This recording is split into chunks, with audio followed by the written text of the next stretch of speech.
We've got a list of questions we're going to start jumping into right away. First question is, okay, where's the best place to advertise job postings for millennials? Are there any strategies you found effective or that you're aware of that you'd want to share beyond the norm? I can hop in on that one. So what we found to be incredibly effective is the social media channels. For us, we do quite a bit of just culture promotion via Facebook and Twitter. Our LinkedIn account is very, very active as well. What we found is that regardless of where people find you initially, and that could be any job listing site or referral, the first place that they're going to go to, even more often than your website usually, is going to be to check you out on social media. So that's been incredibly effective for us. And I would add, is this on? I would add to that. I think it even that's been really successful for us as well as our website. To Carson's point, I think millennials are really looking for, and in that video you saw, they're looking for something beyond just a job. A lot of what we've had success with is letting the younger generation know and doing a good job on social media of the type of organization we are and the culture that we have. It really resonates with them when you are 100 best places to work. It really resonates with them when you're doing things out in the community. They want to be part of your organization. They go to your website and then they see the posting there. So again, I think it proactively being out in the community, getting your name out there, and being a place that's going to attract that top young talent. There's two types of recruiting. One is for active candidates and one's for passive. And so the social media is really good for passive. That's kind of spreading the seeds, getting your name out there. So if and when you're ready to hire, those people are ready. The active candidates a lot of times are out there on Career Builder, Monster, Minnesota Jobs, or MinnesotaWorks.com, Jobs in Minneapolis. Those are ZipRecruiter is one that we use. Whatever you use, you want to make sure that Indeed.com scrapes that site and puts it out there. Indeed.com is probably the biggest, most robust place right now to go look for jobs, and that's just an engine that goes out and pulls from everywhere else and puts them all at one place at one time. Thank you. Next question. How do you get millennials interested in not so flashy career paths? So I think you need to be able to articulate the why you're doing what you're doing. So regardless of what your industry is, at the end of the day, you have a reason for doing that. And if you can articulate that to someone, then I think it's a lot easier for them to get aligned behind that. A lot of people, I mean, regardless of what you're doing on a daily basis, there are non-flashy things that all of us do. But if you're aligned towards a cause, those things really don't matter. I would also say, to add to that, being able to show people a career path. So I think people, when they first come out of college, realize pretty quickly that they're not going to have this wonderful, fabulous job with all this responsibility. But being able to show them a little bit of light at the end of the tunnel and saying, all right, this is where you start out once you learn our organization. These are the opportunities that are available to you. And this is the typical career path of somebody that's starting out in your position is very effective in a way of getting them into that non-flashy position. And we say the same thing, that back to the cause, by providing somebody a job, you're giving them hope.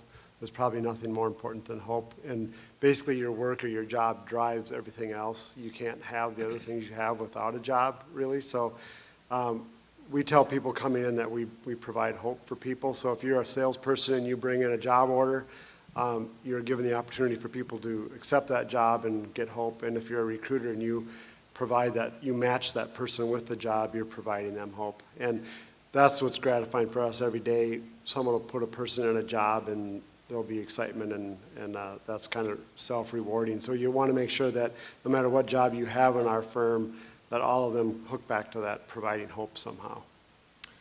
And I think in addition to that, culture is very important. If you have a vibrant culture, really healthy, exciting, fun, vibrant for people to be in, you don't have not so flashy jobs exist in that culture. They don't see it that way because they love being there. They don't care what they're doing because of what's happening around them and with the people that are involved. Next question. What is the most effective retention tool for employees in relation to millennial? Retention tools. Any ideas, experiences, thoughts on tools to use to help with retention? You know, coming from a benefits background, one thing that again, we obviously pride ourselves in communicating benefits to employees. So some of the tools that we use are obviously kind of what I spoke about as far as coming up with the right benefits that attract to those different generations, and using those as a tool to keep them there and retain them. One of the biggest tools that we use is our culture. I mean, honestly, and I know we talk a lot about it, but our people love being at our place, and a lot of people, I think, stay at our place because it's so much fun to be there. So I think the culture resonates with that group, and I think that's, in my opinion, that's our biggest attraction and retention tool. And mine was in my presentation. I think people come for stuff and they stay for their leaders. So take a look at your organization and look at where the direct reports line up to, and make sure every person that you have in a leadership or management role with direct reports under them, that you're constantly coaching them up to be a significant leader, and that they're touching their direct reports multiple times per day in person. That's going to really drive retention. Yeah, I mean, that's what I would add to that as well, is it is all about the people more than anything else. So putting things in place that encourage that type of personal interaction, real relationships, that's what makes a work setting rock solid, in my opinion. This next question is similar, but it's more about the process. What formal process do you have in place to retain top millennial talent, as opposed to tools? Are there any processes that you've learned or implemented that are important for that retention? I mentioned we use situational leadership too. It's a Ken Blanchard product. And with that comes one-on-ones. So every single employee sits down with their supervisor every single week for a scheduled one-on-one. And they have to come prepared for their one-on-one with things predetermined what they want to discuss and talk about. And the supervisor also shows up with a form already filled out for that one-on-one. So it's very quick. It can be 10 or 15 minutes. In fact, it is 10 or 15 minutes. You don't want these things to drag out and have meetings for the sake of having meetings. But situational leadership, there are 4 different quadrants, and so you try to figure out, the employee knows where they are in their learning curve, and if they're really good at it or if it's a development area, the supervisor agrees with that, and then they if they need a number 2, they apply a number 2. If they need a number 3, they apply a number 3. So it's leading in each situation. Yeah, we also use weekly one-on-ones that are very, very effective in a similar fashion. Yeah, I mean, I would say the same. I think just in general, having that relationship with leadership where they can come in and feel empowered and have the ability to have their voice heard. I don't know that necessarily it's a process, but more rather a culture or cultural behavior, really allowing them to feel empowered, and the door open policy to make sure that they can have their voice heard and be a part of the organization. I think in addition, one of the things we're seeing a lot of conversation about in our peer groups is onboarding process. So I think a couple, you touched a bit on the how to maintain an employee ongoing process, but then what is your onboarding process? And that can apply to both recruiting and retention. So does your process have to be different based on, whether it's a Gen X, a baby boomer, or a millennial? Does how you manage those people have to be different? I think that a lot of us as employers lack really well-defined and executed onboarding processes that include training. And it's, it might be very different from one role to the next. It might be different for high-level leaders versus, in the shop or in the field labor. However, the more detailed that is, the better that experience is for a new employee, the better the retention. If you say, here's your desk, here's your phone, let me know if you have a problem, that's very different than, okay, this week we have scheduled within your calendar a series of meetings that you're going to have with a variety of people in different departments in this company as a part of a process that will integrate your clarity around what to expect in this company and how to better understand how to get the support you need in your role. I mean, the difference is huge. So I think a lot of us lack the depth and detail that we could have in our onboarding process, as well as, okay, what kind of communication do we have with each employee on an ongoing basis? If it's a one-time a year, here's how you're doing, and here's our feedback for you, it's not enough. If it's quarterly, here's our feedback for you, it's not enough. It should be integrated into your daily communication, weekly at a minimum, about what we expect of you in your role, how you're doing, and what we need to address, prioritize, or change. So those are just some of the basic things that I've seen make a difference.